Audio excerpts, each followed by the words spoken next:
What's up, guys? This is Alec from Blackhouse Vapor Company. Today we're going to be taking a look at this new Tesla WYE 85.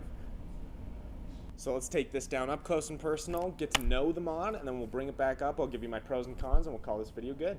Alright guys, here we are up close and personal with the Tesla WYE 85. Press fit design here, you can see no magnets holding this on.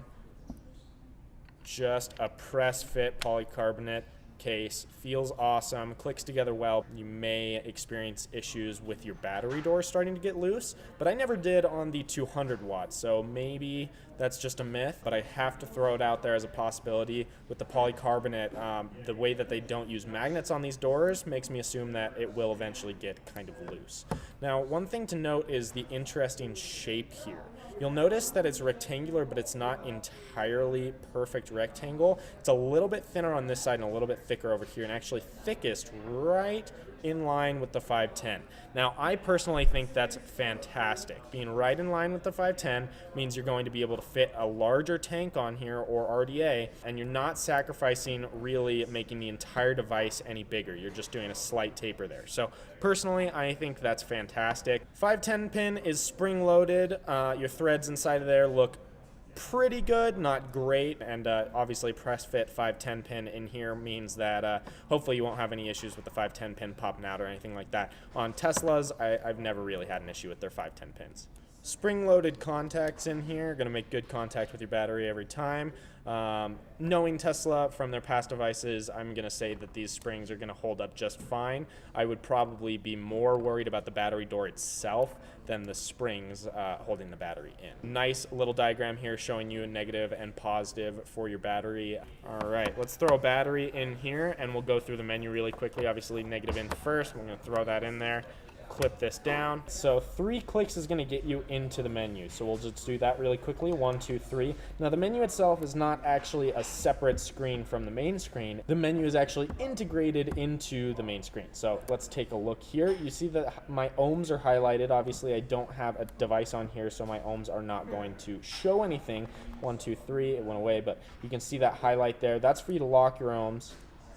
Now down here where you see it says normal, if you hit this you can do normal, soft, or hard, or user setting. Now this is going to be for your hit mode, so this is how hard, essentially this is a ramp up setting. How hard is it going to come on, how fast is it going to come on. Now down next to that we're going to see KA, obviously Canthal, that's going to use power mode. We also have stainless steel, Ni200, titanium, and TCR, which is your custom TCR settings. And then the last setting here, well, I guess there's 2 more settings technically. We've got a setting here for battery. If you click on that, all you're going to get is your firmware information. And then the last setting, the technical last setting, is going to be memory mode. So you've got M, which just stands for your standard memory mode, and then M1, M2, M3, M1, M2, M3. These are going to allow you to do preset memory modes in here. I'm just going to keep it there. 0.5 increments all the way down to 7 watts and all the way up to 85 watts. Pretty quick, not too bad. The nice thing about this as well, Tesla, awesome, love that they did this round robin. Boom, back to 7. USB, I'm going to say for firmware upgrading or software upgrading, not for charging, although you probably can charge it. I, again, just always recommend against charging your battery with a micro USB port. Fire button is nice and clicky. It's got good feedback. It's obviously very light just because of the material they're using for this mod, but regardless, it feels nice. Same with these up and down. I can hear it. It's got good tactile feedback, and it doesn't feel cheap. The feel on this box is actually really nice. If you liked the 200, you'll love the 85. It feels exactly the same.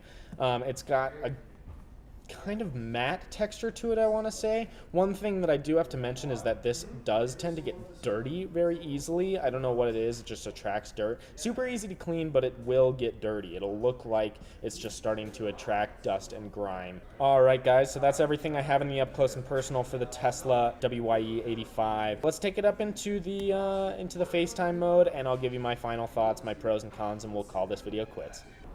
Alright, now in the up close and personal, a lot of you that have seen the Tesla WYE 200 watt are going to recognize this device just purely based off of that. But this is not one of those mods that is being made purely just to run off of another mod success. I would say this is really an awesome mod for a beginner, really an awesome mod for someone who's looking for something super lightweight and small, as opposed to the 200 watt with the 2 batteries is a little bit larger. The single 18650 85 watt, plenty of power to get you through the day, but the single 18650 makes it a lot easier to slide in and out of your pocket, keep it in a bag, anything like that. It's just, it's a lot more compact and a lot easier to use than that 200 watt with very similar features. Pros and cons, I would say pro wise, obviously same as the old WYE, using this polycarbonate and ABS plastic blend.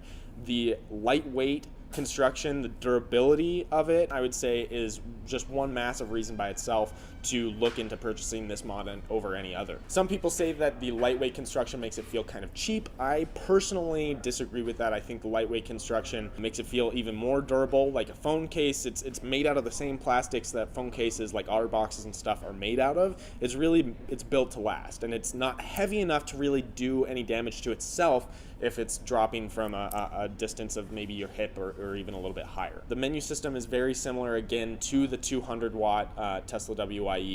In fact, it's almost exactly the same. The chip, I think, is very similar, if not the same chip, just throttled down for a single 18650 as opposed to a dual 18650. I would say another pro, in my opinion, is going to be the shape of the mod. The way that they've designed it is actually so that the widest part of the body, the part that's 26 millimeters, is actually directly in line with the 510 pin, which means you're going to be able to fit slightly larger atomizers, RDAs, tanks on here than you would with just a standard 24 millimeter, which is generally what single 18650 mods are. This one being 26 millimeters wide gives you a little bit more potential to fit a few more different devices on top, which I think obviously variety is always a pro in my opinion.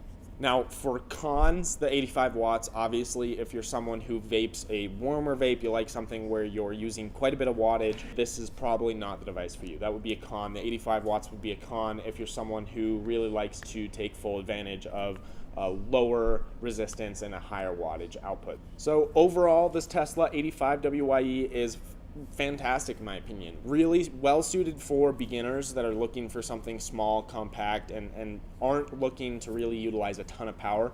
This is definitely something to look at. And even for an advanced vapor, if you're just looking to add something to your collection that's small, durable, lightweight, I would say this is definitely something to take a look at. So thanks for watching, guys. Again, this is Alec from Blackhouse. You can check out this Tesla WYE 85 on our website at blackhousevapor.com, or you can come down to the shop, feel it in your hand, see if it's something that fits your vaping style, and maybe make another purchase. So thanks, guys.